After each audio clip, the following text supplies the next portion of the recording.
Lindsay Gardner, who's covering another angle to this story. She's joining us with new information about possible ethics violations. Lindsay? Well, Tom, apology or not, one thing is clear. This story is far from over. That's because this body camera footage that we obtained exclusively is really showing concrete evidence of what happened there with Gaffney and Brown. Both were caught on tape repeatedly threatening to involve the sheriff himself, which could be a misuse of position under the state ethics statute. Hey, sir, how you doing? Hey, how you doing? Did you report this license plate stolen? Hell no, it ain't stolen. Within the very first minute of the 25-minute traffic stop, we hear Councilman Reggie Gaffney telling someone on his phone to call the sheriff. Hey, call the sheriff right quick, because I got a couple of It is the first of more than 12 instances where the 3 officers on scene were threatened with their bosses. I don't even know what happened. I really don't know. All I know is that's my tag. Okay. And I'm telling you guys, every day, y'all the first two that harass me about a stolen tag. I told the sheriff tomorrow. Hold on. Let me deal with the sheriff and Chief Jackson or something. This is my tag, so who I need to talk to? You need to talk to us. The ITEAM reviewed the video today with Matt Carlucci. He is the former chairman of the state of Florida's Ethics Commission. Forget black and white. We are taught to respect authority and to cooperate with authority. And there's very little cooperation here. 12 minutes in, Gaffney calls a JSO chief from his personal cell phone. Hey, which one y'all want to talk to Chief first? We don't know what JSO chief was on the other line, but we can hear the officer explaining what's happened.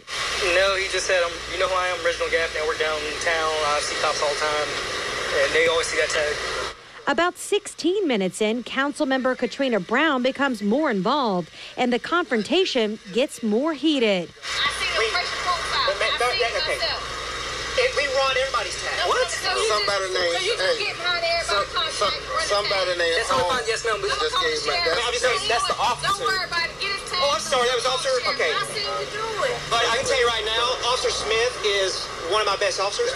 In my absence, he's the acting sergeant, and I would not condone racial profiling on my squad. Okay? This is how I felt tonight. Well, okay. Feelings and facts are two different things. Carlucci found the next 2 exchanges by the elected pair the most ethically troubling, since their elected positions were specifically mentioned.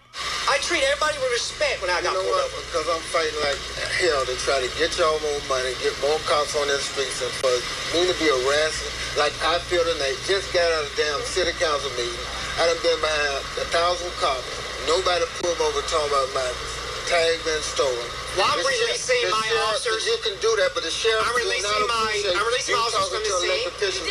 I'm releasing my officers from the scene, sir.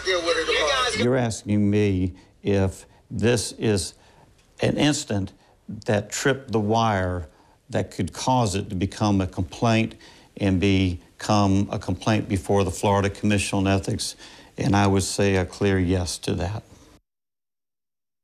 All right, let's get specific here tonight. According to the State Ethics Code, Section 112.313, parentheses 6, it says no public official shall use their position to secure special privilege, exemption, or benefit. So now there are 3 bodies that could investigate: City Council itself, the City of Jacksonville's Ethics Division, or the State Ethics Commission. Now, I'm told this is all so new that even if an investigation has already started, it cannot be confirmed publicly until probable cause is found, and that could take weeks or months. So bottom line, guys, don't expect any of this to happen quickly. Consider the situation with Matt Shirk. That is still not wrapped up several years later. Lindsay, just to be clear on one thing, aren't all city council members schooled on these ethics rules? Every year for 4 hours, they must undergo this mandatory ethics training. They did so recently in June. So they were either there in person or Gaffney and Brown had to sign off that they watched the video and got the paperwork. Now, I'm told misuse of position is explicitly explained in this. And this is all really compounded, especially for Gaffney, because if an ethics investigation moves forward for him, they have to then go to the root of this stop. And he's going to have to explain why he himself reported this tag as stolen, but then is driving around with the tag, saying he doesn't remember reporting it or why he would have reported it when he was facing these red light camera tickets. So for him, it's a really compounded issue.